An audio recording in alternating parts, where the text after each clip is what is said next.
Enggak boleh.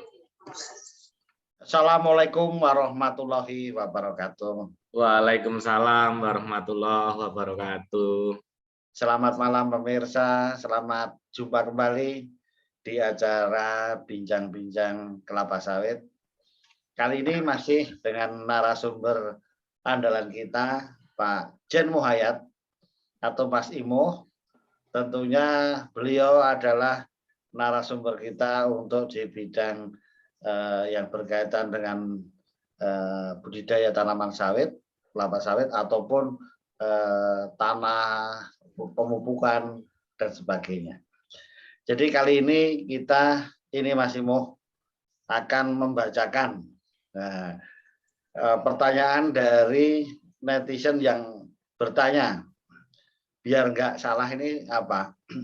Saya bacakan ya Mas Imuh ya. Ya, silakan Pak Agus. Monggo. Ya.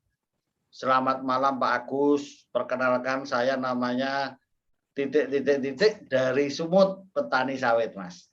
Iya. Ya namanya kita apa Mas? Kita rahasiakan titik ya kan. Iya Pak Agus.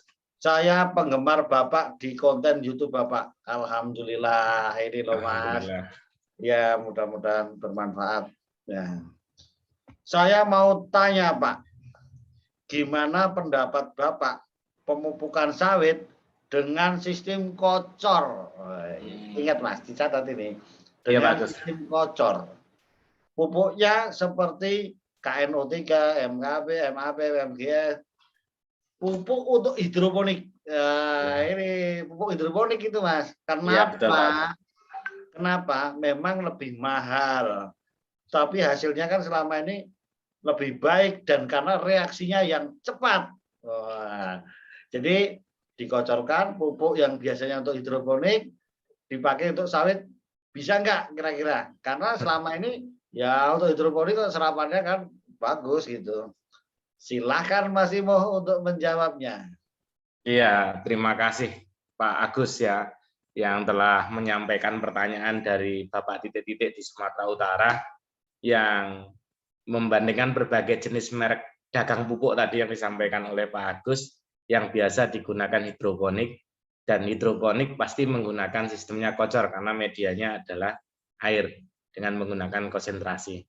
Nah, beberapa konsentrasi tertentu. Nah, pertanyaannya Pak, apakah boleh pupuk hidroponik untuk tanaman kelapa sawit? Nah, kita harus dikembalikan ke filosofi dasarnya. Jadi, kalau tanaman hidroponik itu misalkan tanaman sayur, biomasanya nggak seberat di tanaman kelapa sawit. Oh iya. Nah, kalau berbicara biomasa itu pasti tentunya berbicara tentang berapa kebutuhan pupuknya per item tanaman, Pak Agus. Iya. Misalkan sawi, Pak Agus, bobotnya hanya setengah kilo satu pohon, kan itu. Kalau di oven berat kering ke 80 derajat 12 jam mungkin jadinya tinggal 50 gram gitu kan Pak Agus. Nah, sedangkan dianalisis kadar N-nya dengan kandungan itu misalkan 2,4% kan gitu. 2,4% dikalikan 50 gram itu hanya sekitar 100 gram kan misalkan kan gitu Pak Agus. Itu dalam bentuk N kan gitu. Nah, memang betul bagus. Kenapa? Karena pasti fast, cepat. Karena apa? Medianya adalah air. Perlu diketahui untuk mengingatkan kembali bahwasanya tanaman itu menyerap unsur hara itu pasti ion, kan gitu. Ion baik ion positif maupun ion negatif. Kalau ion positif biasanya NH4+, K+, Ca+, Ca2+, Mg2+. Kalau ion negatif itu NO3-, HPO4 maupun Cl-. Nah, ini prosesnya sama yang terjadi di hidroponik dengan yang di tanaman kelapa sawit.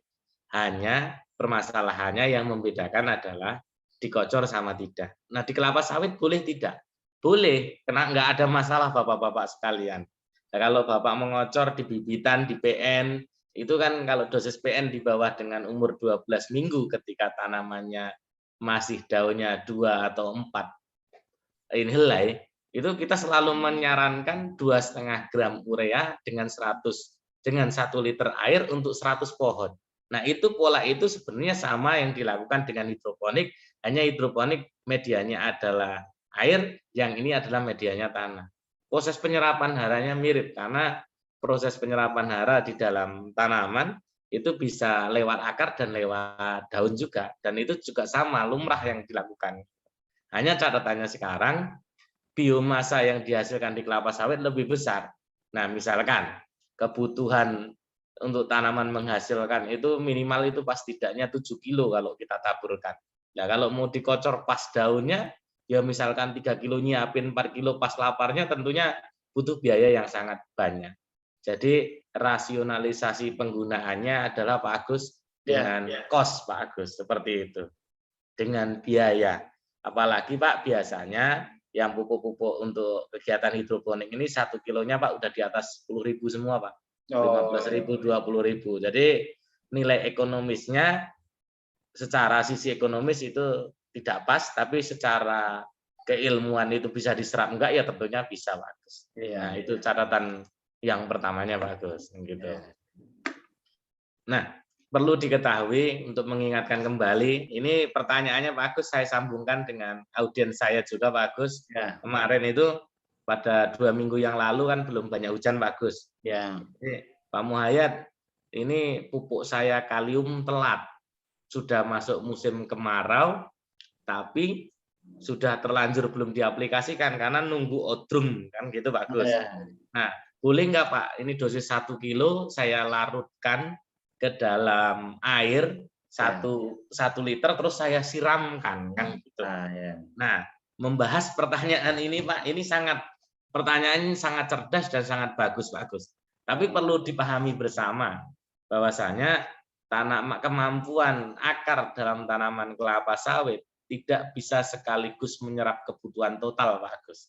Kebutuhannya hanya yang diperlakukan, misalkan sehari butuhnya hanya 50 gram, mungkin hanya menyerap 50 gram itu, misalkan kan gitu Pak Agus. Kenapa? Yang lainnya seperti apa? Nah ini kan misalkan 1 kilo dikocor, itu kan ada 2 yang menghilangkan di permukaan nih Pak Agus, di permukaan tanah. Yang pertama adalah evaporasi, dan kedua aliran permukaan. Kalau menurut siklus hara pupuk yang seminar webinarnya Pak Gunadi kemarin, itu Pak evaporasi itu bisa menghilangkan 19%, dan aliran permukaan 21% Pak. Nah, berarti dari 1 kilo itu hampir 40% bisa menguap melalui aliran permukaan maupun evaporasi. Kan sangat disayangkan Pak Agus. Belum yang masuk ke dalam tanah, setelah dikocor, disiramkan ke tanah, itu juga bisa imobilisasi, bisa difiksasi, diikat sama unsur lain. Jadi saran kami, sudah tahu teknologinya kalium itu dibentuk granuler, itu tujuannya sebenarnya supaya rilisnya pelan-pelan. Jadi dalam artian, kan Pak kalau sudah mau masuk musim kemarau kemana? Itu jauh lebih baik Pak Agus ditahan dulu Pak Agus. Ditahan dulu, nggak usah mupuk, tapi ditunggu sampai curah hujannya cukup. Gimana indikatornya? Selama 10 hari sudah lebih dari 50 mm Pak Agus. Jadi ini menjawab pertanyaan pertama dan jawab pertanyaan kedua Pak Agus. Nah, jadi karena ini Mas Imo, jadi pertanyaan yang Pak titik-titik tadi itu kan gini Pak, pupuk yang saya sampaikan tadi itu kan itu termasuk ini pupuk mono potasium fosfat yang berbentuk kristal. Jadi yang berikutnya juga bentuknya kristal, makanya mau saya pupuk supaya kita kocor kasih air tadi kan supaya cepat. Yang satu kan yang ini pupuk magnesium sulfat, nah kristal itu tadi. Jadi itulah latar belakangnya kami tanyakan dikocor itu ya karena bentuk kristal dan supaya cepat ya gitu. Tadilah ini mengulang pertanyaan tadi Mas. Iya, boleh Pak Agus, silakan kalau mau dikocorkan, hanya tadi pertanyaan yang itu sayang biayanya kan gitu. Kalau digunakan boleh nggak? Boleh, silakan, nggak ada masalah kan gitu. Tapi melihat evaporasi yang sampai 19%, terus aliran permukaan sampai 21% hilang, itu kan sangat disayangkan. Tapi kalau masih di bibitan tentunya baik Pak Agus, karena butuhnya konsentrasinya kan hanya butuh 0,2% sampai 0,3% atau 3 gram per liter air, itu silakan Pak Agus.